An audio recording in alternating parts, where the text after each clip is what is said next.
All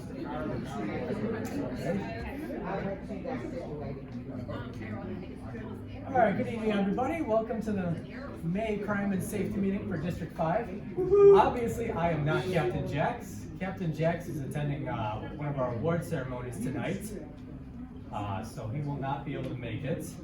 And our sergeant is on vacation, and there's no lieutenants to do this, so you get me. Dun, dun, dun. Congratulations.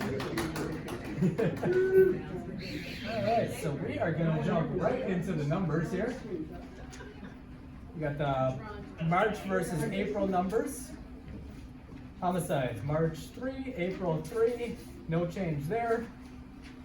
Sexual assaults, March 12, April 5, so that was down 58% month to month. Robbery, 21 in March, 17 in April, down 19% month to month. Aggravated assault, 88 in March, 79 in April, that's down 10% month to month. No information for human trafficking. Burglary, 23 in March, 32 in April, that's a 39% increase.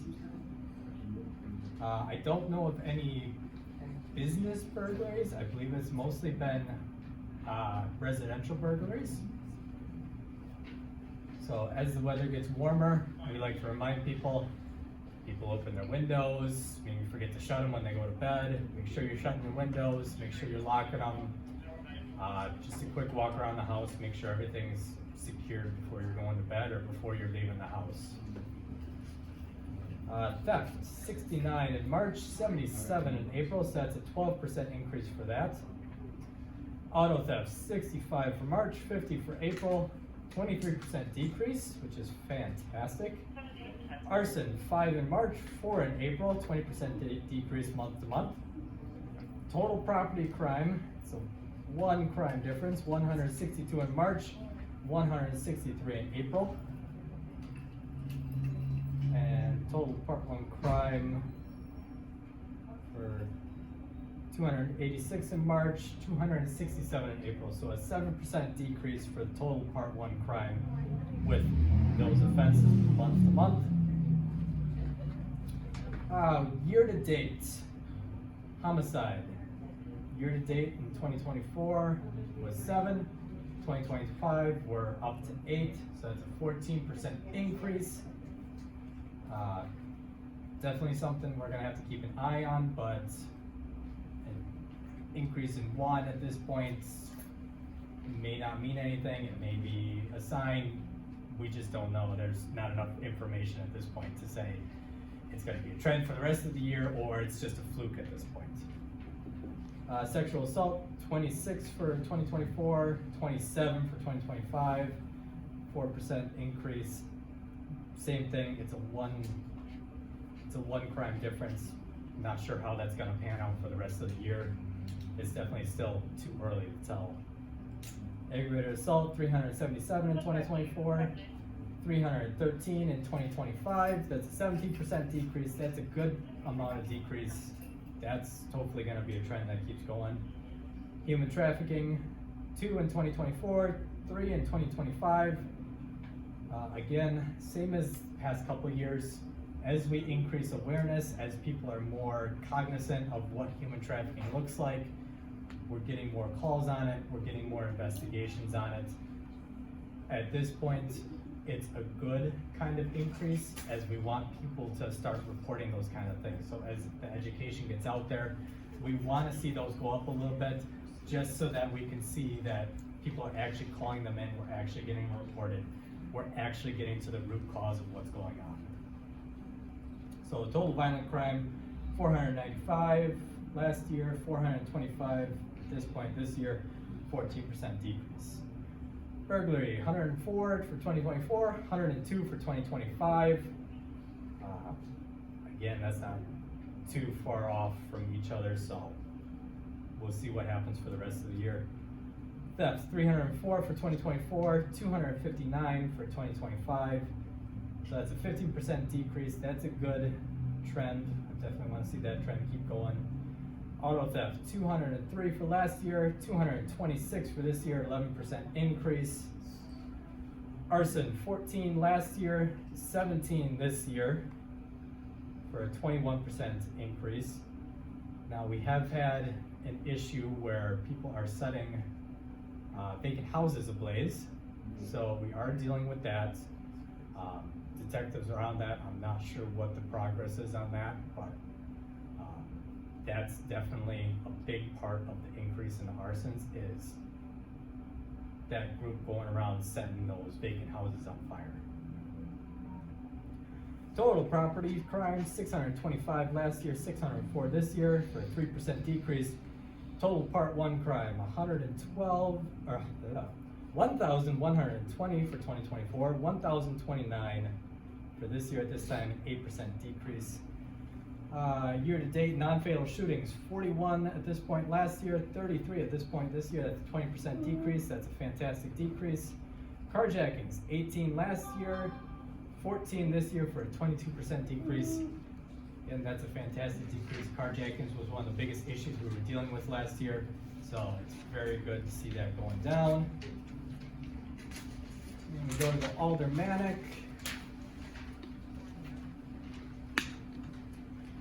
And again, I know Captain Jack says this every time, Aldermanic District 6 takes up a majority of District 5, so their numbers are definitely going to be higher just because they take up the most square miles of District 5. Homicide, 1 in Aldermanic District 1, 2 in Aldermanic District 6, zeros for the other ones. Sexual assault, 1 in Aldermanic District 3, 3 in Aldermanic District 6, and 7 in Aldermanic District 1. Robbery, 2 in Aldermanic District 1, 13 in 6, and 2 in 15. Aggravated assault, 10 in 1, 1 in 3, 49 in 6, 13 in 7, and 6 in 15.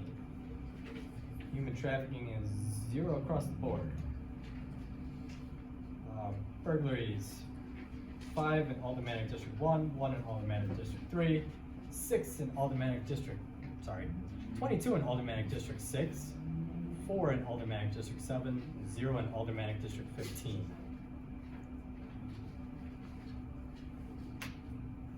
Theft, 11 in Aldermanic District 1, 10 in Aldermanic District 3, 49 in Aldermanic District 6, 4 and 7, 3 and 15. Auto thefts, 6 and 1, 2 and 3, 32 and 6, 5 and 7, 5 and 15. Arson, 2 in Aldermanic District 1, 1 in Aldermanic District 6, and 1 in Aldermanic District 15. So, total Part 1 crimes, again, you can see it's a lot higher in Aldermanic District 6 because of the area that it covers. 37 for Aldermanic District 1, 15 for Aldermanic District 3, 171 for Aldermanic District 6, 27 for Aldermanic District 7, and 17 for Aldermanic District 15. Non-fatal shootings, we had 4 in Aldermanic District 6, carjackings, 1 in Aldermanic District 1, and 6 in Aldermanic District 3 in Aldermanic District 6. There's a lot of numbers.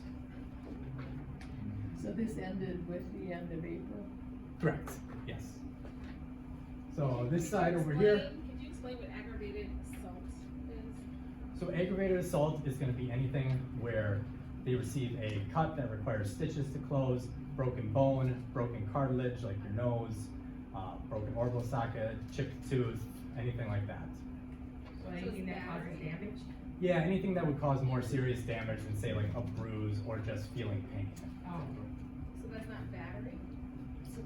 So it's classified under our statutes as substantial battery, and it's classified on here as aggravated assault. Okay, thanks. Yep. So this over here, this is the top 10 call types that we get. So these are the top 10 call types that we're responding to on a daily basis. So trouble with subjects are going to be the most. Well, for citizens come in second. You can see there's quite a few of those. Subject with weapon, you can see that's 260 in a 1 month period for District 5. Shot spotters, batteries, motor vehicle accidents, threats, theft, subject wanted, and entries or burglaries, anything like that. Top 10 total for District 5 for the month is 2,144. And that accounts for 64%. Total calls for service for April was 3,374. For 1 month, for one district. That is a lot. Yes, ma'am. Do you have the numbers of people that are covered by District 5? How many? I do not know what the population of District 5 itself is. I'm not sure. I can try and find out. I know 53206 has 29,000 people, but you have other districts. We do have other zip codes. 53206 definitely takes up a good portion of it. Yeah, 53212 probably takes up the second biggest portion. 53209 and 53210, I believe. Mm-hmm. 53205 in the far south. 53205 on the far south. That's an easy map Milwaukee code, you know, most of us saw there. Easy map Milwaukee. Yeah, like the city has software, you can probably pull it for 5th district, you just need to know how to use it. Oh, okay. It's a So, GIS tool. You will keep looking that up. We'll see if we can find that. Yes, ma'am. For your children and your welfare of citizens, define what you distinct as trouble, and in terms of the welfare of citizens, what is the highest amount where they appear, and what responses you have, and what you recommend for us to do as citizens? So for trouble with subject, the majority of them are going to be some sort of argument between two parties. I invited this person over last night, we drank last night, they stayed the night over, now it's today and they don't wanna leave. Can you please come and get them out of my house? Or, hey, we had an argument, a store calls, this person thinks that they didn't get enough change, they're arguing, that would go in as a trouble with subject. Welfare citizen, it can vary wildly. It can be anything from,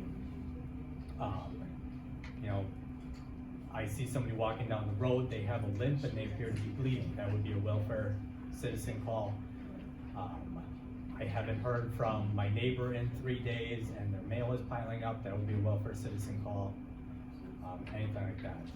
So, I mean, anytime, what I suggest, anytime you see something, don't hesitate to give us a call. If it looks off, if somebody is walking down the road and they look confused, or you talk to them and they just don't seem to know where they're at, absolutely call in for a welfare citizen. We will absolutely go check on that person and see if we can provide them with some sort of help.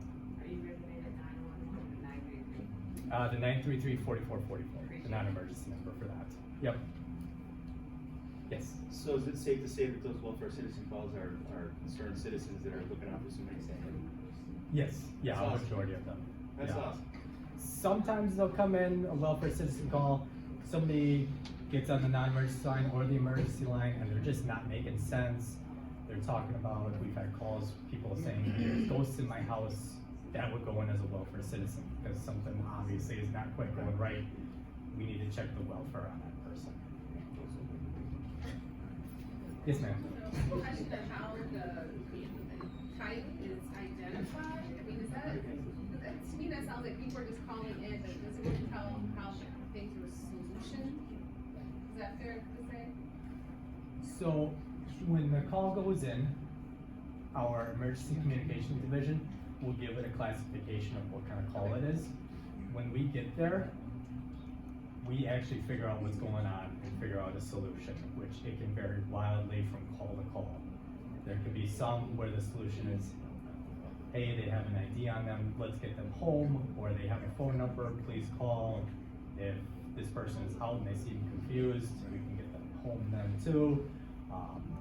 Maybe they just don't need help at all, and we can just go on our way and they can go on their way. Obviously, we don't mind that at all. We'd rather talk to them and make sure everything's okay. So if someone calls, it gets put on the list. Correct. But if you guys come there, don't see it happening concurrently, it doesn't affect this list, right? No, that will still be a call for service. It will still affect this list. That was still a call that somebody responded to. And multiple calls for the same incident are gonna get covered, right? They don't get added twice, people keep calling back. That can depend. sometimes the dispatchers or the call takers will see that it's related to another call and they'll combine it with that call. Other times they may not. Maybe the person that is seeming confused has walked down a few blocks. Now it's at a different address. They don't have enough to connect the two calls. That will be a separate call for service. We can get there and we can tell the dispatcher, hey, it's related to this. You can combine them. But it's still created its own CAD number in our computer aided dispatch. So it will still count as two separate calls. Yes, ma'am. What is the estimated wait time when you work for calls to go call again? And The estimated wait time before you should call again. You can call again anytime you want. If you're going to check on a call for service to see if anybody's been dispatched, call the non-emergency number. There's no wait time that I can give you. If you wanna wait 5 minutes, if you wanna wait 10 minutes, that's completely up to you. Call, check, we have no problem with people doing that. But the total wait time, it can vary, because each call gets given a classification, 1 through 7, a priority. So priority 1 calls are gonna be dispatched out to squads right away. Priority 2 as soon as possible. 3, as long as there's no P1s or 2s on the board. 4 is the next one. 5, 6, and 7. I mean, the wait time for a 6 or 7, even a 5 sometimes, especially on these busy days that we've been having, it can be hours, honestly. And then to answer your question, it's over 97,000 people in District 5. Doesn't give me an exact amount, it says over 97,000, so it could be higher, it could be a little lower, but what I'm getting is about 97,000 people. A lot. Yes, ma'am. You alluded to earlier, about people knowing what sex trafficking is. What are the signs?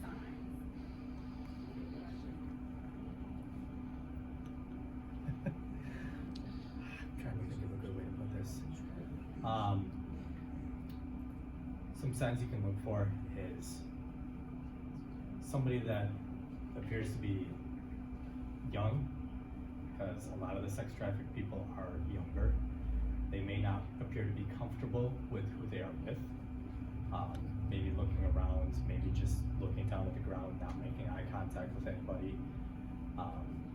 Seeming like they're waiting for an order, not so much. They're not autonomous anymore. They've got some sort of handler watching them. Increased drug use can be a sign.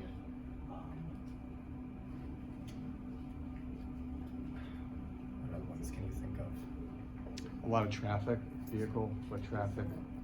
Yeah. Especially if it's like a location like a house or an area, you see a lot of people coming in and out. Like you said, somebody who doesn't appear to be acting normal, like watching somebody, like, you know, you'll see somebody over there, but then there's always somebody over here watching. People that don't appear to fit into the neighborhood or to the community. You know, those may be signs of people being trafficked or moved around. So, I mean, if you see stuff like that, it never hurts to call us and then say, hey, look, I can't say this is what's happening, but I think this is what's happening. Can we have somebody come check it out? We'll come check it out. No, I was gonna raise a point where you see something that is unusual to you in your neighborhood, Mhm. and you call non-emergency, you call dispatch line, and you're told that you can't assume that that's taking place because it's profiling. Okay. But when you know your neighborhood, Mm-hmm. you know when, you know, some stick out, Mm-hmm. and being proactive and being intentional and deliberate in preventing certain things to take place in your neighborhood, to call dispatch and be told that you won't send a squad out because that's profiling, you can't assume that Okay. that's. So, Is there a They- way that they could contact one of the CLOs? Yeah. To actually follow up, since sometimes the actual police that usually send, you know, that, oh, your profile, and you guys have a better understanding of your neighbors, of your block watches, would they be able to contact you?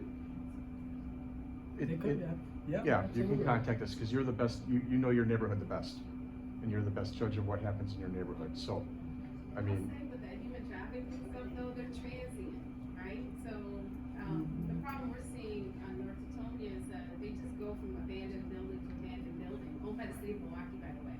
And they do whatever they're doing. And so when we call it in, they just move to the next house. So I don't know how we have a Yeah. prophylactic way of like identifying this and bringing attention to it. And then I also say that since we got ring cameras in the neighborhood, the nighttime is hot. You see a lot of weird, let's say what you're saying, like a strange person, really doesn't fit into that neighborhood, traveling towards some vacant building. But by the time I'm calling them about that, they're not gonna do that anymore, right? Or they won't be there the next week. Yeah. Yeah, and that's the trouble with it. If you're noticing things happening at like an abandoned property and it's owned by the city of Milwaukee, you can call the Department of City Development to get that house boarded up. Cause any building that's owned by the city of Milwaukee is under the ownership or, in control under Department of City Development. Do they know that or? They do. Okay. They do know that. Yeah. Yes, and any city property that we've brought up to them, they've been very responsive in it, mhm. so, Thank you. of course. Officer Schley, I Yes. want one question just to be broken down for me. Okay. And I think it might be beneficial for the whole group. I've been recently being, asked about reporting nuisance property. People that are dealing with loud, they're actually, scared to actually confront them and say, hey, turn your music down, hey, you have a lot of traffic. What's the best approach to do to report a nuisance property? And then how long does it take before we actually, the, Milwaukee Police Department will actually ticket or fine or send some type of notification to the owner or property manager that this is going on? Okay, so I do our nuisance properties at District 5. So if somebody wants to call the CPU and say that there's this nuisance property, I'm more than happy to add it to my tracking. Now, what the tracking is based off of is calls for service. So I will look at the calls for service for that address. I have to follow the City of Milwaukee 8010 codes. And it will be 3 calls for service within a 1 month period under certain ones, under a majority of them. And there's some that are within 1 year that I can place the property in nuisance. The 2 within 1 year is gonna include crimes against bodily security, crimes involving illegal use or possession of a firearm, prostitution, possession or manufacture of drugs, and Sort of no, there's conduct. one more. Weapons. We got weapons. There's one more that I've hardly had to use, that's why I'm not remembering it. Can you give us your number then, please? Yes, yep. And your name again? So the number is gonna be 414-935-7504. And I'm Officer Schley, SCHLEI. SCHLEI? Yes, ma'am. Would it be better to email you this information? Yeah, either way works. Email is definitely better. I'm definitely better at checking my emails than I am the voicemail if I'm out of the office, which unfortunately we've been out of the office a majority of the time for the past like 2 or 3 weeks. Between this kind of stuff and just taking calls for service, we're getting pulled out all the time. What's your email address? Email is going to be D5, D is in David, the number 5, CLO, at Milwaukee.gov. They have the contact sheet on the. Yes, yep, we have contact guides out there as well, if you grab one. Yep, all the information is on there as well. Yes, ma'am. Okay, so now, the question that you have regarding nuisance and noise. Yep. So you said the 80-20 rule, however, as we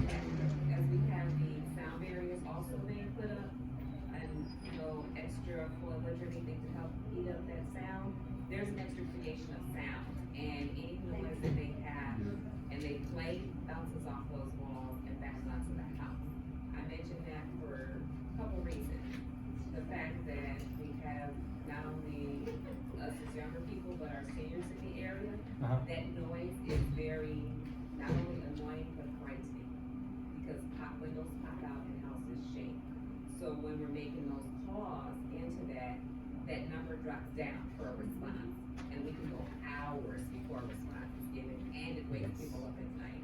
I think Ms. Ruth and I both have been working with this forever regarding noise. However, when we have an older population running from house to house to settle people down, it's very difficult. So what language of enhancers do you have? Number one, that we have to answer. Number two, a couple of years ago, I think it was implemented that there are no calls for fireworks. And fireworks, as you know, are designated Yes. in our area. However, the noise, the news and everyone else kind of pushes having these fireworks, and then there's a lack of response, and the fireworks go from day to night to the next morning and all week long prior to Fourth, the week of Fourth, and the week after. So as a question to you and as a question to the department, what do we do so we get those responses? We do have a lot of war vets in our area. Those firecrackers and those big boomers and things that sound like they're in war are very unsettling for them, people, dogs, animals, and we have all these things. What enhancers do we use for those to make sure that we get home? I mean, that's really gonna be up to the call taker that's taking the call. If you're calling in fireworks, there's nothing that's really going to enhance that beyond a noise nuisance or a fireworks call. However, at the same time, there are people shooting guns under those fireworks. So we Correct. don't know when those noises are going, if those noises are used for covering folks to commit a crime or to do something that is, unbecoming to the neighborhood. At the same time, the fireworks and the boomers are shaking. We have seen gun remnants inside of books, of garages, bullets on the ground, those things are there. And, as I said again, they're covers. So anything can happen during that time. And then to announce that we are not having a response to firecrackers, let people know that they can do it any and all times. And for us who have people who have pacemakers and all of those things, it's a larger picture than just enjoying fireworks and enjoying what happens. So the ask would be one of three things: a quicker response. The department and the alderpersons and neighborhoods get together and make sure that something is put out in the news about these things and how they endanger health, hearing, safety, all of these other things. And if there are rounds already targeted, I'm sure they can have records of the occurrence and where they occur in large numbers. So putting that information forth, and even though we had in our area, this was correct if I'm wrong, but we had people designate, playgrounds, where we had that playground designated, it still keeps up a lot of noise because different people in the areas are affected differently. So looking for what you can use and what we can do to make sure that that comes back. Unfortunately, the decision for the fireworks calls goes way beyond my pay grade. That's a decision either made by our emergency communications division or it's made by our seventh floor, our Just tell us inspectors. who's made by it, we'll work on that. Yeah. We're fans of both about. Yeah. Now, as far as quicker response time goes, we need more cops. We can barely keep up right now. In fact, we're not keeping up right now. We're not. It's, Let me ask you a question. So you have records of what would have occurred during that time, the week prior, the week of, and the week after. And you have targeted hot spots, and you have hot showers. So what plans are you putting together so that this year it can be mitigated in collaboration with the alderpersons, the news, and the neighborhood associations? It may be above your pay grade, but I know you can take it back to them and get back to so, us. I can, but to have officers taken off of patrol and put into certain hotspots, we would have to have enough officers to actually do that. We don't have officers to take off of patrol to even do something like that. We're getting called in the CPU office to respond to calls for service. So we can't even do our job in the office. I'm not asking for an answer right now. What I'm asking is for a plan, and a plan is coming back to us. I don't expect that you answer that tonight, because I expected that you were gonna look for the question. But I expect that you come back to us and tell us what we need to do. Okay. And to help you, because we can say, this is a spot where we hear firecrackers, boom, bang, booms, have animals and neighbors who have heart attacks. So for veterans, what can we do to help you facilitate reducing the crime and regarding peace in this area? That's all Yeah. I'm looking for to do tonight. I'm Gotcha. looking for an answer. Okay. Okay. Alright. Yes. Can I jump in? Good evening, everybody. I actually work for District 2, so I'm just kind of checking in some of the meetings for the crime and safety meeting. I work with the CLOs and CPU in District 2, so I see everything with Southside glasses. One of the things to kind of answer some of the questions, raise your hand if you've ever called a 933-444 number. When you have called that number and you want a squad to respond, what other additional number do you dial? Anyway. So this is one of the things that I think, this is where people start blaming MPD about, why didn't you tell me this, why didn't you tell me that? Last week, during one of our meetings in the South Side, my role is to work with the residents and educate the residents as to how to properly call, because those calls of service are so important to the officers. We just found out through an aldermanic person, and we work on this field, and we work with NPD, and I can tell you that during that meeting, even the officers had not noticed or known that the dispatchers changed their systems of calling. So in the past, I would call and say, Mark, when you have an issue at your neighborhood and you want a squad to respond, or at least a squad to eventually show up, dial the extension 9. And so as of 2 weeks ago, we found out, and we work in this field, officers were not even aware of, that you no longer have to dial 9. If you dial 9, you have to, the system would repeat itself over and over and over. I had an emergency, not a 911 emergency, but to go through that system took a long time. So a lot of those calls have to go through the dispatchers. How many of you do not know that the dispatchers are not officers, or who were under the assumption that dispatchers are police officers? Okay. Question. Yes. You said you're in that field of how to report it. Do you have anything, any paperwork that we can pass out to our community as far as how to report certain calls, a nuisance call, a crime in action, gunshot, things like that? We could probably work with the CL officers and the city officers to get something in writing. I'm very visual, so I have to see or learn. That's the way I do things, so we can definitely work on something like Because that that. would be great for our next Black Watch meeting and pass it out, because then they'll know how to report with the information they need, any kind of extras that you guys are looking for that we normally don't think of. Yeah, but going back to, yes, so we can definitely work with the CLOs and CPU officers. Again, I'm very visual, so I have to see everything for it to kind of process for me. To going back to a lot of like, what do we do now? He's right. It goes, and I've been working here for about 9 years. I can tell you that I tell people the biggest people you have to pressure, and some of you know this, is your aldermanic people, and your judges have the biggest power. And so the officers on the floor can't do much about it. I sit in meetings where officers really want to do something about it, and they have no say. They don't. It comes from hires, we know that. And so I think one of the things is if we push and complain about certain things, regarding the fireworks, we had the issue, same thing in District 2. And we have shot spotters, it doesn't do anything, there's not enough officers. So I tell people, this is what we need to do. Not only are we supposed to keep the PD officers accountable for whatever it is that they do, and our aldermanic and judges accountable, and organizations as well, but us as the residents too. So we have to really make sure that we learn. So we'll get that information for you for the next block meeting, or the crime and safety meeting, as to how properly call, maybe having, I don't know if you've ever had dispatch come in to like a. We have before, Okay. yeah. So, what I'm trying to say is things change, and sometimes even the MPD officers are not aware, or us as organizations don't know that there's been a change. So how do we expect the residents to know that? So I think that if we push it for the aldermen to let us know, or notify us, that would help. So I'm just saying that he probably does not have the answers. It probably would have to go to a captain or even chief. When you meet chief on the watch or that's where you need a pressure, and your alderman people as well. I agree with you, however, we do know all of those numbers and we know which numbers to call.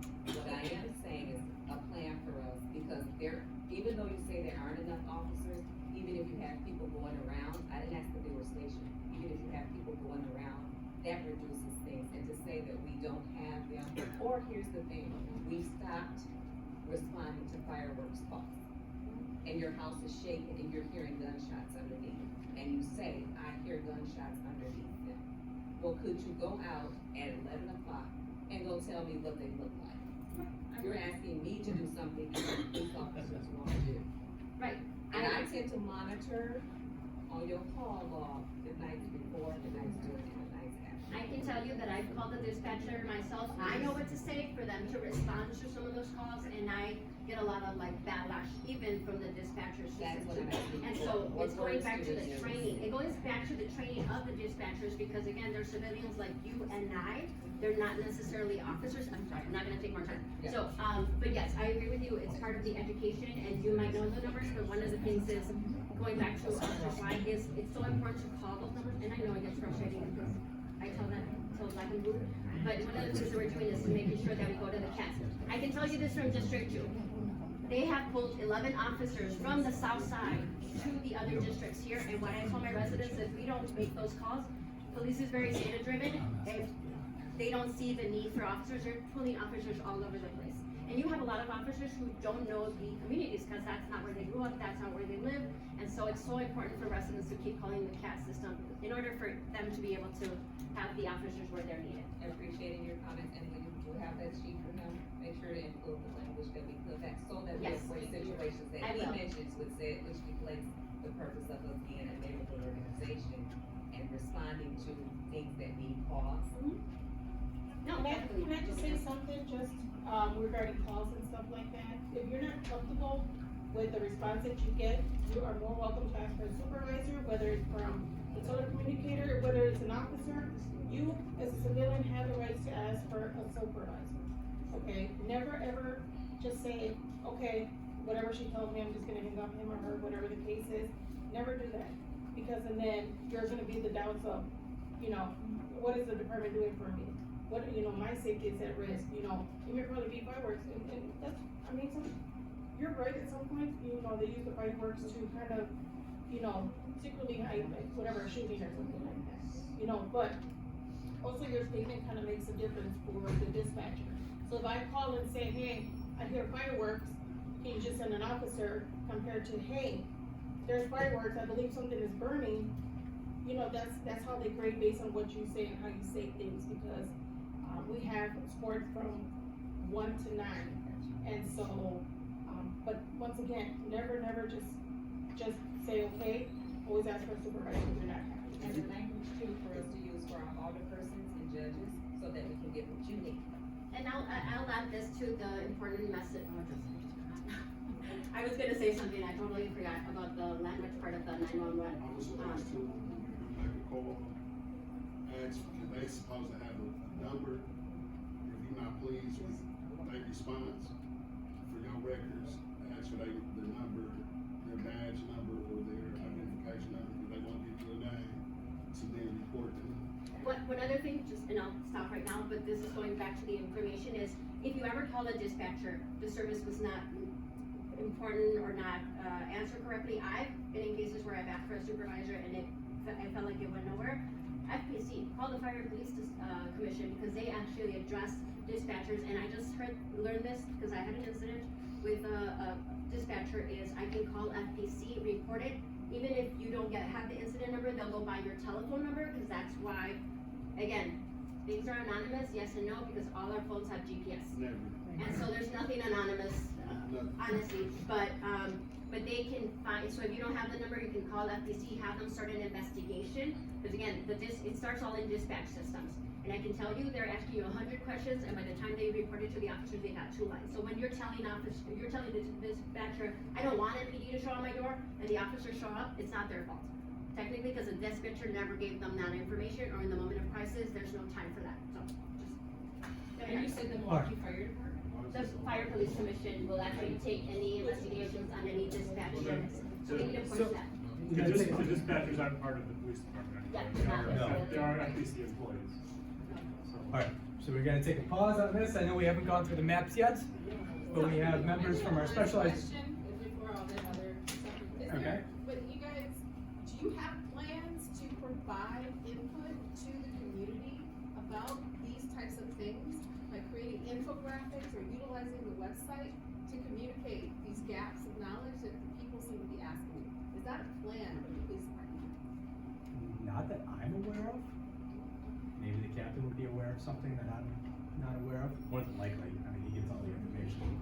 That's So, another recommendation, I'm not. and I think you should probably share with your leadership that you shouldn't be here learning this stuff. There should be a portal where this information is provided to the public. Oh, yeah, definitely. All right, so we got some members from our Specialized Patrol Division here to talk about our drone program, presented by the guy with the greatest name ever, Sergeant Boss. How are you this fine day? It's good to see you all. I apologize for walking in just a few minutes behind schedule. Could I get this? Can you just hop in? Again, as I said, I am Sergeant Chris Boss. I'm with the Specialized Patrol Division, and I just want to reassure you guys that we are here as a collective, our civilians, our officers. We are seeking to innovate and meet your needs. Okay, I know there's some frustration in the room. I kind of heard some of those frustrations. Speaking to your point, I know that the department is about, yes ma'am, the department is about to launch a new website. Hopefully, that meets some more of your needs. So we've redesigned that website. I have seen it. It looks fantastic. I know there was a lot of input that went into it. I hope that it starts to meet some of your needs. I don't know how it filters down to each district level yet, but it's coming. That's gonna be important. Yes, it's coming, because information is key, obviously.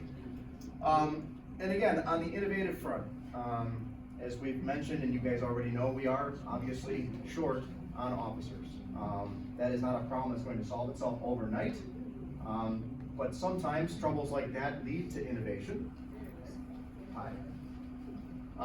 Which is something that I am here to talk about. So once I pull up this little PowerPoint, we'll get into the presentation. Just wanna see this in the box. Let's start.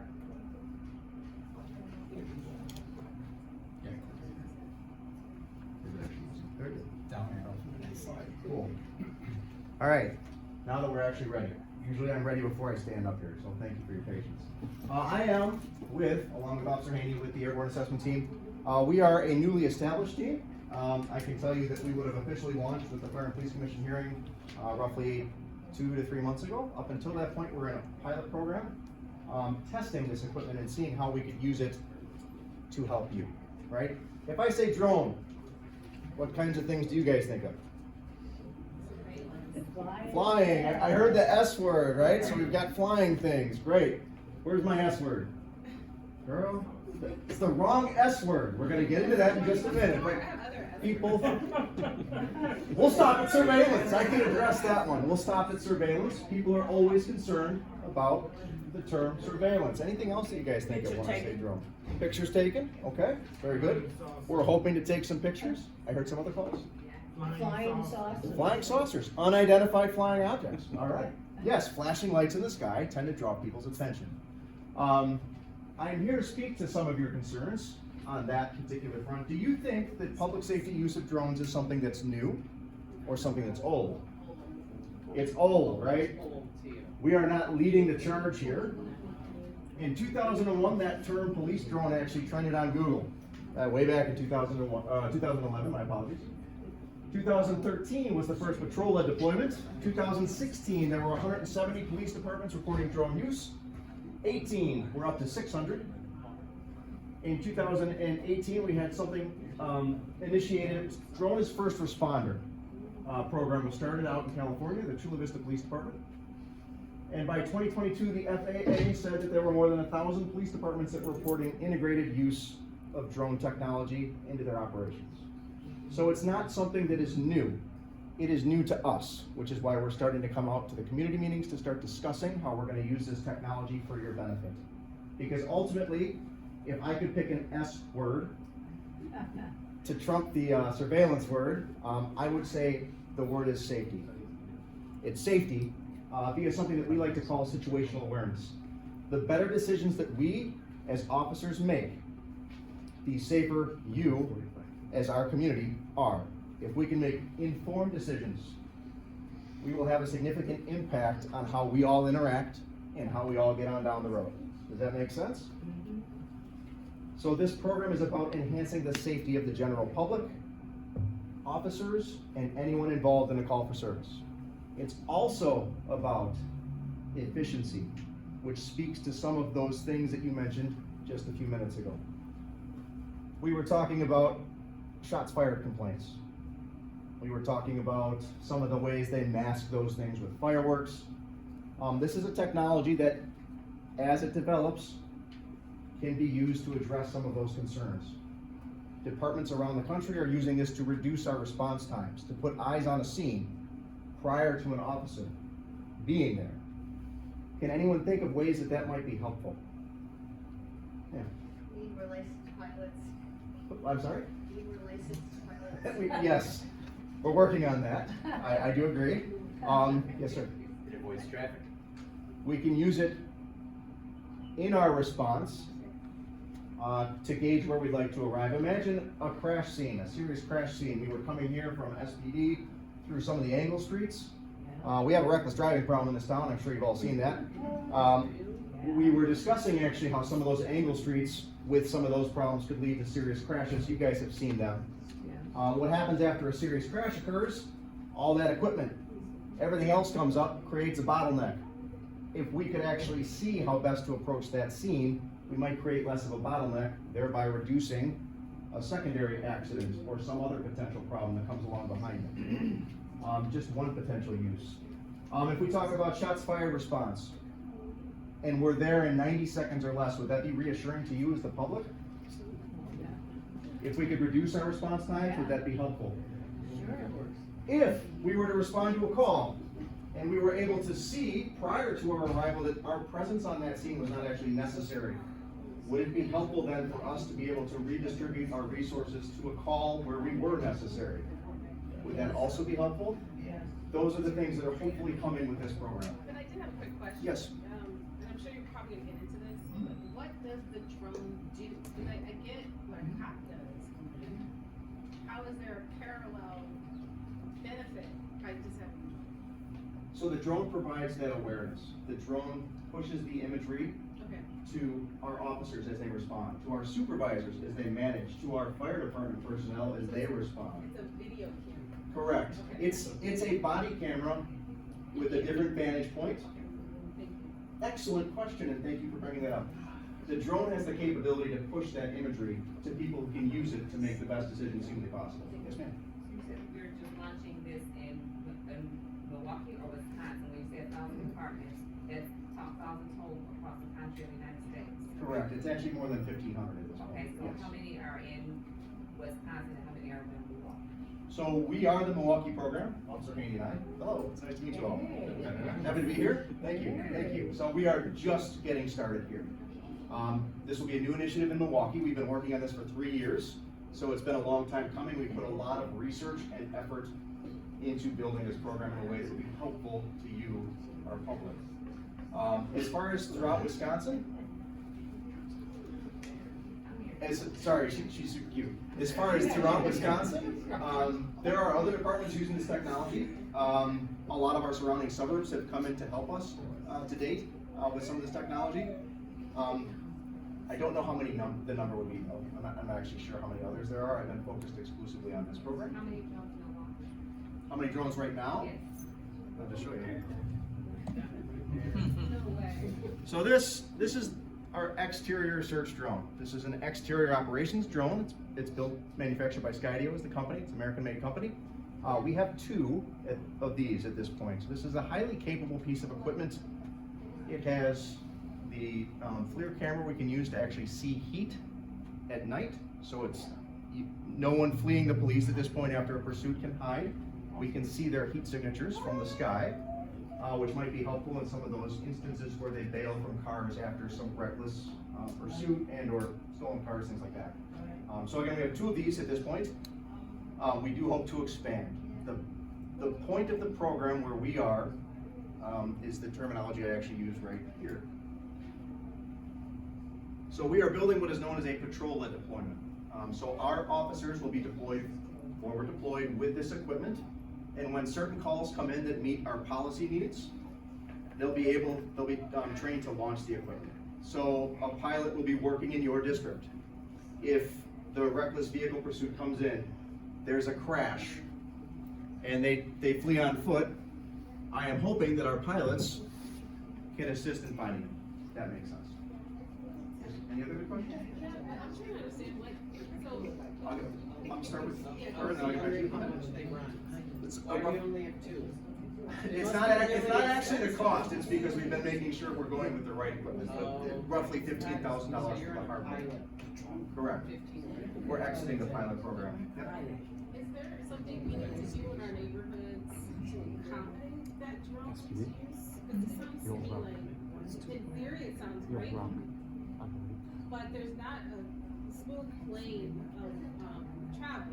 So Of you're gonna course. have trees, and you're gonna have wires, and you're gonna have. And it's gonna be on us to make sure we get around those things Right. But safely. in disadvantaged areas, you have more of that. Okay. Interference, so are we gonna even have the benefit of that? I would say that yes, you will, okay? Even with foliage, people on the move, we're gonna see them on the move, right? We may be at a height over the trees. This particular equipment, one of the reasons we selected it is it's a very robust collision avoidance system.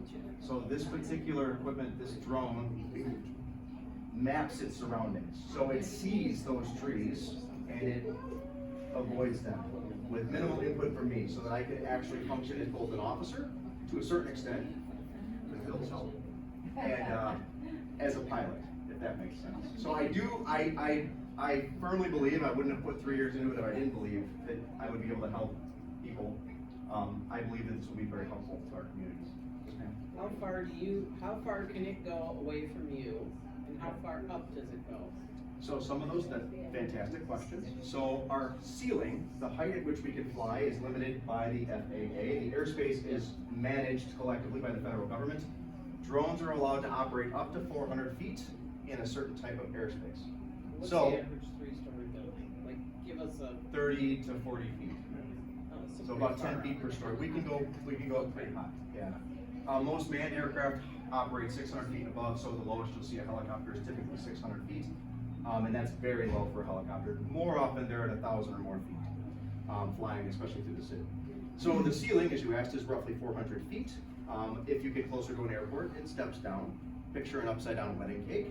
Eventually it touches the ground where you can't fly because that's where the manned aircraft are interacting with runways and such. Your other questions, range is no longer the limiting factor in these deployments. So this drone is cellular enabled. I can fly it over the cellular network, so I can actually stand at the controller and fly it. I have flown this type of equipment while it's been in California. So range is no longer an issue. You just tunnel into the web. So It you just connects have via to the have internet. good You have to have good wireless- cellular connection. Good. Yep, good wireless, yeah, good internet, that's the key. So in the cities, typically that's not a problem. Yep, good questions. I have a question. Yes, ma'am. What is the price range of one of those? So this particular piece of hardware is approximately $15,000. So, I thought it was relatively, actually, all things considered, yes, sir.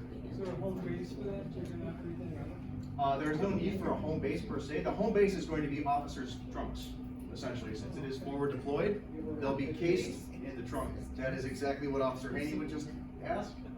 Talked about that just on the way over here. Good questions. Yes, ma'am. What about its ability, you said it's able to discern its environment, its geographical location, but it's able to discern a threat. I mean, because if someone sees that flying up and we know that those are the things that they're drones, what would we do? I could imagine maybe someone who decides to impact and take that out. Of course. So how does it protect? So in flight, it will correct its course to avoid objects. If somebody were to fire a gun at it, first, it's a big sky. And we're typically not going to be operating at such a height where they can get it with a baseball bat or even a firearm, at least not accurately. There have been a couple the company has actually exchanged that were hit with gunfire, they continue to fly. So it's pretty robust hardware, for sure. So what are we hoping to accomplish? We are here to provide life-saving situational awareness. I mentioned that earlier. The point of this program is to enhance your safety, our safety, to make everyone's interactions as effective and safe as possible. That's the point of the program. We'd also like to develop opportunities to engage with you, the community. I know that we have talked with business entities in town that are hoping that we can engage with the kids, like fly camps, things like that. We are planning on coming out to every national event that we can. Maybe new to some of you, but drone technology is probably not going to be going away. It's most likely going to be developing. We just haven't seen it as much as of yet. I believe that we'll be seeing it more as we move into the future for commercial applications. I know the big one that people have talked about for the longest time is package delivery, that last mile service. Probably still coming, it's just taken a lot longer than they initially expected it to. Other places in the world are using this for delivery of blood, for blood transfusions, things like that. So it's technology being useful on a lot of fronts. They're using this to inspect power grids in remote areas to make sure the power stays on, the lights stay on. We are planning on using it extensively for crime and crash scene reconstruction, and a variety of other events, which I'm actually going to right now. I mentioned also that we want to really enhance our efficiency because we are operating with fewer officers than we would prefer. We have to make sure the ones that we do have are tasked efficiently. So picture once a crime scene. We have 8 uniformed officers that are holding that scene, the 4 corners and then the 4 inner quarters. The faster we process that crime scene, the faster those 8 officers can return to service, take other calls for service, come out again to help you with other calls like fireworks complaints and things like that. It's our goal to move things as fast and efficiently as possible. It's also our goal to produce usable evidence so that courtroom proceedings can move more smoothly, so people can envision what went on, so we can increase conviction rates and make sure that juries understand what we saw, what the public is seeing, things like that. That makes sense. Our use cases: land and waterborne search, rescue, and recovery. This was actually born out of the Harbor Patrol, where I initially worked. For the last 18 years prior to my promotion, I was out on the lake. A thermal camera on the water, searching for a child who's fallen over the side of a boat is invaluable because you can actually see the child in the lake. So, port and critical infrastructure security, active threat response. So things like shots fired, right, would fall under like more of an potential active threat response. We like to use these to look around those corners when we respond to calls for shots fired. If we can see an individual engaged with somebody else in gunfire, we can make a better plan to approach those people and address those threats to the public and to ourselves, right? If we have, again, that best plan possible, hopefully we can address those threats without injury. We want everyone to come out of that situation as safely as possible. What about police chases? Because you got the main, like, those tend to cause a lot of issues at the end. So the use case, as far as pursuits and reckless driving go at this point, really is centered on where that pursuit ends. The equipment is forward deployed. We're hoping not the accidents. Say they ghost the car and they run. That's my ideal, right? The car stops, they run. Our goal is to catch the individual, right? So the drone has a top speed of 45 miles per hour, which is not slow, but these guys unfortunately are not only moving at 45 miles per hour. So our hope is, again, that we're catching the 6 people that bail from the car in the pursuits. That's the goal. This is interesting. How big of a range? So they're up to 400 feet, but how big can they, what's their coverage feet wise? Like just right below them, or what's, like, I can use my, I don't know the right word. That particular drone has 3 cameras on it. There's a thermal, a wide angle, and a telephoto camera on there. The wide angle camera from 100 feet in the air, you can see, it'll cover a good chunk of the city block, because it's a wider angle, and then we can zoom in and 600 feet is the average city block? yeah, so I mean, if you're up a couple hundred feet, you're gonna be able to see it, especially with the thermal cameras. Once you're up there, you'll see the little white dot of the guy running around, or someone hiding in a field, or something like that, or a kid who wanders off. We went to a pursuit that ended in a park, and we were able to clear the entire park in probably 10 minutes at the government park. And went up in the air high enough, turned on a thermal camera, and we fly some tabs, and you can see all the heat signatures. You'll see possums and rabbits hopping around, but you don't see any people, and that park's clear, we can go. And photos as well? That's what you use them for. You mentioned you can see the kid in the water. So are you saying that those drones can see through materials? So you'll see the warmth of their head. So a FLIR camera works by sensing differences in temperature. Water's cold, human body is warm. So you'll see a bright red dot where the human eye would just see more water. Like our eyes can't differentiate between the heat So you would actually see that heat signature on thermal. Can it see through building materials? Yeah. No, good question. Weatherproof? I'm sorry? Weather. Yes, weatherproof. We have flown in the rain. We've seen it flown in thunderstorms. They run through wind tunnel tests and other things. They take significant amounts of wind.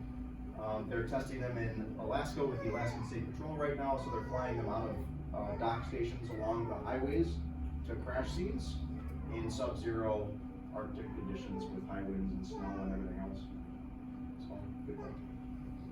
So as we get to, with these get better with the use of them, will like each district have someone that, is that what the goal is? Obviously, subject to the discretion of the chief, but it is my hope personally that we are deploying at least one X10 per district. So the equipment is there, and then as we start to slowly scale, the pilots are there to use it. It will take some time. Thank you for your patience. Time, training, and reps are obviously key. We want to make sure that our operations are as safe as humanly possible. And I know we can get there. It's just going to take a little bit of time. So, Could you walk us through step by step how you get the call, get it out of your car trunk or whatever, and of course. So we'll use the McGovern Park. You'll actually see video from this in just a moment as well. So we'll use the McGovern Park example. It was dark. I know that. I can't remember the time the call came in. It was a simple radio call. There was a pursuit.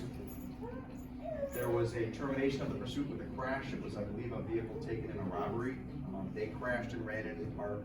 They just put out a radio call for an operator, for a drone operator. Even though Bill and I are the only two right now, we happen to be there. We went. The equipment is ready to go airborne in 45 to 60 seconds from the point you set it on the ground. We launched, we flew. And I don't know it even took the 10 minutes. It was very, very fast. I remember being at 350 feet.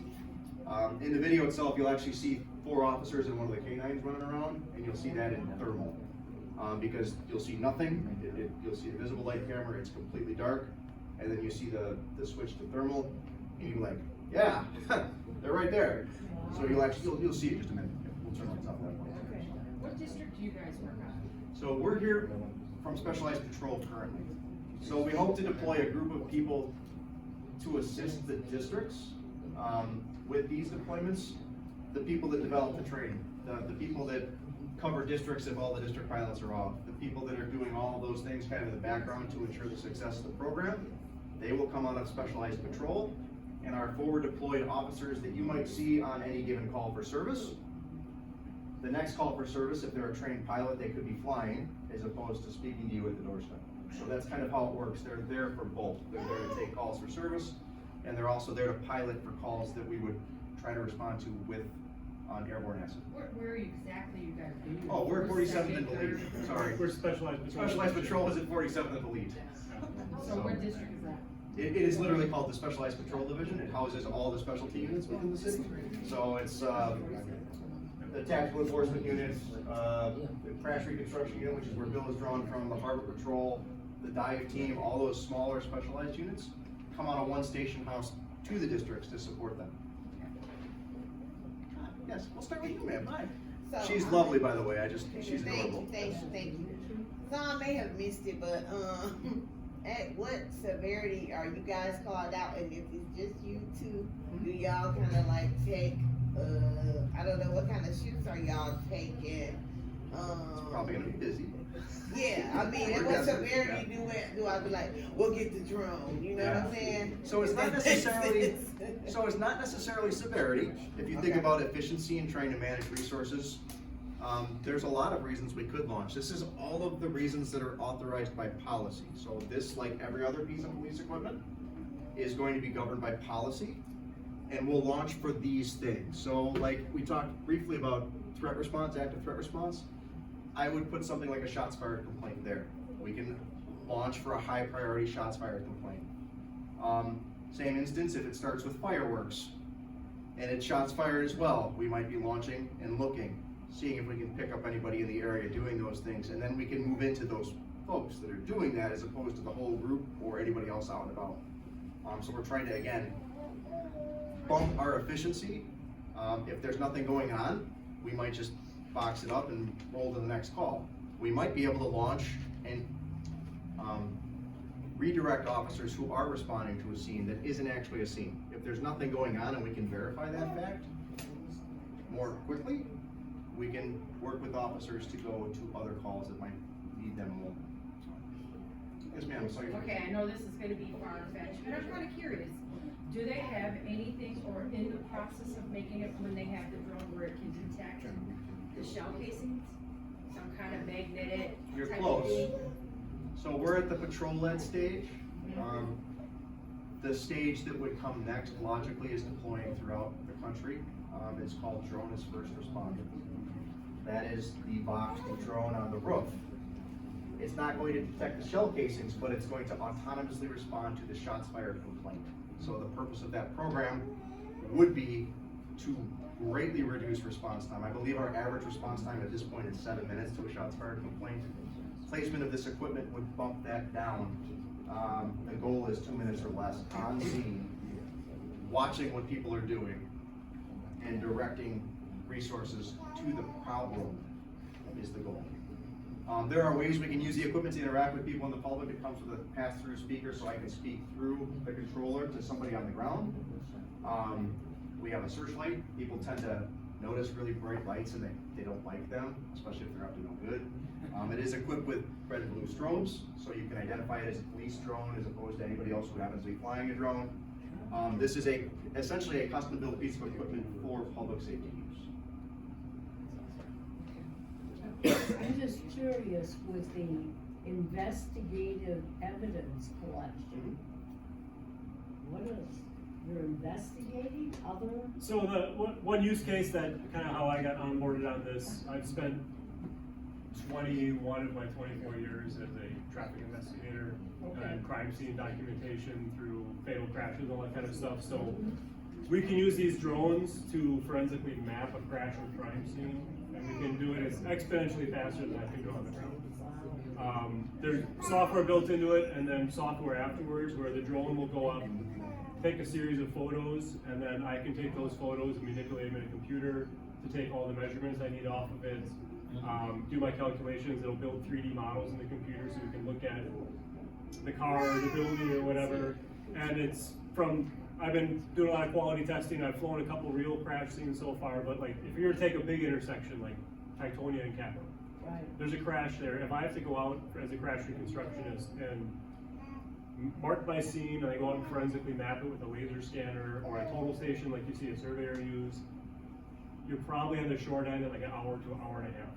The mock scenes I've been doing in like parking lots and stuff, of a large intersection, I'd probably be out of there in about half hour. And I'd have all the same usable data I would versus if I'm on the ground physically marking things and measuring it. So we hope to, again, free up more officers. You think of a crash at 27th and Capitol, we're gonna have probably 8 officers just on traffic control. And then people in the scene and everything else. So the quicker we can get these things processed, the quicker everyone else can go out, answer calls for service or patrolling an ambulance. So. I'll start with you, sir, then we'll jump back to you. Yes, sir. So right now, each of you has like a patrol car, and each of you has one of your trucks. That's the model we're moving to. Right now, we respond as called. We're not actively on patrol. We've been investing a lot more time in building the program. So coming up with the training regime and funding and everything else that has to be allocated, writing the policies and things like that. That's essentially what I've been doing for the last too long. I want to be done with that. I want to start making that impact now. I'm ready to move to the next thing for sure. But we will be moving to a point where there will be hopefully 1 drone per district in a patrol car. So right now you're stationary? Yeah, we're bouncing out. I do work several districts as I am able, and I bring the equipment with me. Anytime we leave the building, we have the drones and we respond as called. So, good questions. Yes, ma'am? Did you have another question? Oh, yes, I did. I had a couple of in ones. The one is facilitation purposes. As you purchase those, how does it affect hiring for the human touch? Number 1. Number 2, as you're mentioning events and all the other things, where does it collide with civil rights and those sort of things. So how do we manage that? I'll stop right there first. Okay, those are big questions and good questions, thank you. So thus far, this has been funded by asset forfeiture.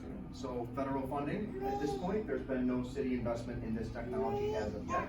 Those are all decisions for other folks to make. I'm on the operations side, but thus far, there has been no impact to like the people side of things. We will always prioritize hiring people. We need people, we know that, we've talked about that a little bit today. As far as that, for event management, we exist to ensure that you can safely exercise your First Amendment rights. I will just say that now. If we are using this technology at a protest scene, the point of the technology is first and foremost to remove the flashpoint, which is sometimes a uniform, from the group so that they can exercise their First Amendment rights peacefully and safely. Sometimes people get angry at a uniform. They're not angry at us, the people wearing the uniform, but something about this can trigger people. We recognize that. We would prefer that they have the right to protest however they see fit, as long as, again, they are safe, right? And it's lawful. That's all we care about. If we can see what people are doing from a distance, and we don't need to be there, we would prefer that they do what they came to do, and everybody just goes about their business. So that would be step one. It removes some of us from those large groups and scenes, right? Again, to enhance safety, both for the public and the officers. Anytime we're flying an event, like a protest march, we are not collecting video evidence. We're essentially using it as a sensor to see things and make sure, again, that there's no counter-protest group moving to the main protest body, so that we could then insert ourselves between the group that's going to cause problems and the group that's peacefully protesting. Does that make sense as well? Safety. Ours, the public's, everybody involved. That's how we wish to use this equipment for those types of events. Concerts, you're gonna see a stage jumper in this video. We were able to push information to the people that had to respond to the stage jump. We don't want him to be able to hurt anybody on stage. He was looking for some TikTok action. Totally got it, whatever. But it's still, the faster we see it, we can respond and just take care of the scene, the issue, right? Again, that makes us more likely to hone in on the problem as opposed to anything else going on. It was a good sized crowd and somebody was doing something less than intelligent. He was politely escorted from the scene, done. And then moved on to the next thing. So that's scene management to us. That's how we would interact with things like a protest group. If we're going to collect video evidence, it would go into evidence and it would be subject to the exact same things that any other call for service would be subject to. All governed by police policies, right? The only reason we would start collecting that evidence at this point now under the policy that we've recently updated is solely for a crime. So if we're watching a group of people and somebody takes out a baseball bat and he starts hitting somebody, we're gonna record that. And it's gonna go into the evidence system and it's gonna stay evidence until that court proceeding is done, and we'll retain that until we no longer need to by law. So I would say, just kind of allay some of those fears, we really want to use this technology in such a way that we reassure the public that they are as safe as they can be, whether they're out by the courthouse protesting or walking down their street. That's the goal. So. Am I understanding this correctly? So let's pretend you're at an event at Summerfest. Okay. You're recording the event, you're watching the event at Summerfest, but not recording? Correct. But then if you hit record, even though you're just monitoring a little area, that footage is saved? It's just like the police body camera. It's a body camera. We just took that body camera, it's on a drone. So like if I'm at Summerfest walking around, my body camera is always processing video. If they say, hey, there's a fight at the Miller stage, you're gonna turn your body camera on, go over there, no fight, nobody here, nobody's flagging us down, nothing here, turn the body camera off. Same thing, if we're doing a detail for a protest or a parade or something like that, we're just monitoring, make sure no cars are trying to drive in, unless someone says, hey, there's a report of someone in the crowd who's gonna cause trouble. Then we would record, look at the crowd, no one's causing trouble, nothing to see here, stop recording, And is that footage deleted or saved? Deleted by policy. So there's like a 30-day deletion, a 90-day deletion, depending on the level of crime. Like if it's something as serious as a homicide, it's indefinitely saved. It's never deleted. Yeah, it's same like the body camera. Like, if I'm at Summerfest and they say, hey, there's a fight at the stage, I turn my body camera on. No fight here, nothing to see, no one's flagging me down. Turn my body camera off. That footage isn't gonna be saved forever. That's gonna be deleted at some point in time according to open records. And then So. 2 other questions and I'm done. So is there a policy or something that's released to the public for the public to say, we agree with, these drones flying off and either, incidental filming that may cover our areas or of my person and my face? And then the second one was a question of the cost of operation when you're doing the testing and all those other things. The cost of operation, how that feeds into the total cost and how that affects our hiring. If you can't answer now, that's fine. Okay. Put it out there. What I'll say first on your first question, we will be launching a transparency dashboard. You, the public, will be able to go to that website and see every flight path that we take. You're gonna see a line, you're gonna see exactly where the drone flew. You're gonna see a CAD number, if there's a CAD number associated with that flight. And you can make requests for more information if you wish, just via the open records process. But I think the key that other departments have found, it's the transparency piece that people need. They just need to know if there was a drone in the area, oh, it was a police drone, and right there it's gonna say it was there because somebody fled on foot from an officer. It's gonna say something along those lines, if that makes sense. That's the transparency piece. The information will be readily available to the public. You'll be able to see everything that we're doing when we're in the air. Make sense? Good? Excellent? Yes, ma'am. My question is, in regards to hiring, what are the qualifications that you guys are looking for? Do they have to have a police background before they can actually become a drone operator? Yep. Or do you prefer them to just be a really great candidate and they can just apply? And then how are you recruiting and getting that out to recruit people to become operational drone pilots? So I would share this. There are baseline qualifications. You will be a member of our department, a sworn member to pilot. So to apply for the Airborne Assessment Team program, you're gonna be an officer with, at this point, 3 years of service to start. And you're going to have an FAA remote pilot's license, which anyone can obtain. Whether you take a course, you take a 60-question test. If you have the knowledge, you can obtain the license. And from there, the department will train you to operate the equipment. We're hoping that it develops into a recruitment and retention tool, but again, we're relatively new at this point, so we're gonna have to see how that all plays out. I can tell you this, there are a lot of people that are on the job currently who are very interested in the technology because it's innovative and it's different. We'll see how that holds as we continue to go down the road. We're trying to address a lot of the problems that we're all very tired of dealing with in a new and effective way. You said it's an FAA license? Yes. Are the issues for, I'm gonna list maybe my last, Sure.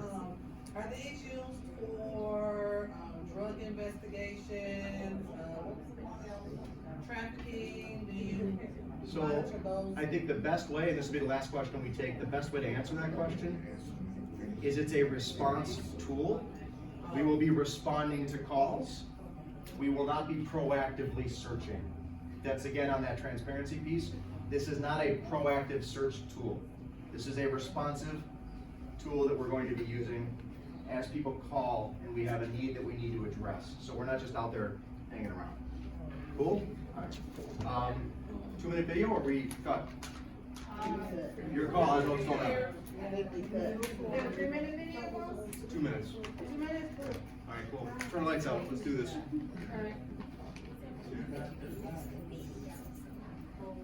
This is really interesting, isn't it? There you go. So that's that park I was telling you about. You see the flashlights, and this is thermal imaging. You can see the heat trail of the dog in the grass.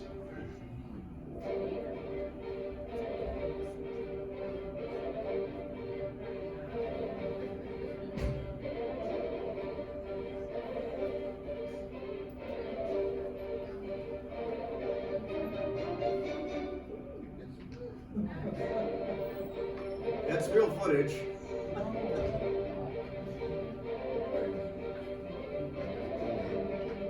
training footage so we can assess how we respond to things.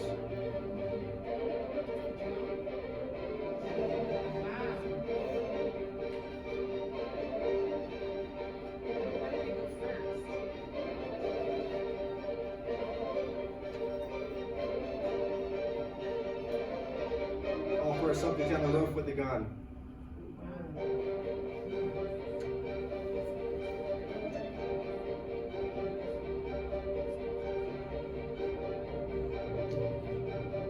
Negotiations with an individual is wanted on a felony warrant.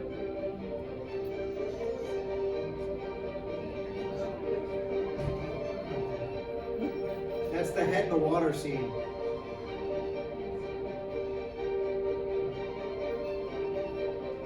So your video? The majority, yes. The only one that isn't is that, I'll explain.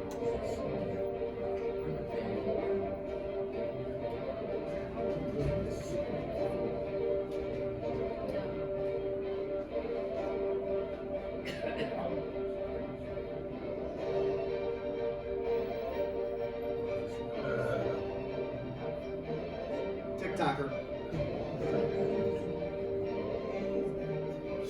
What are you gonna do?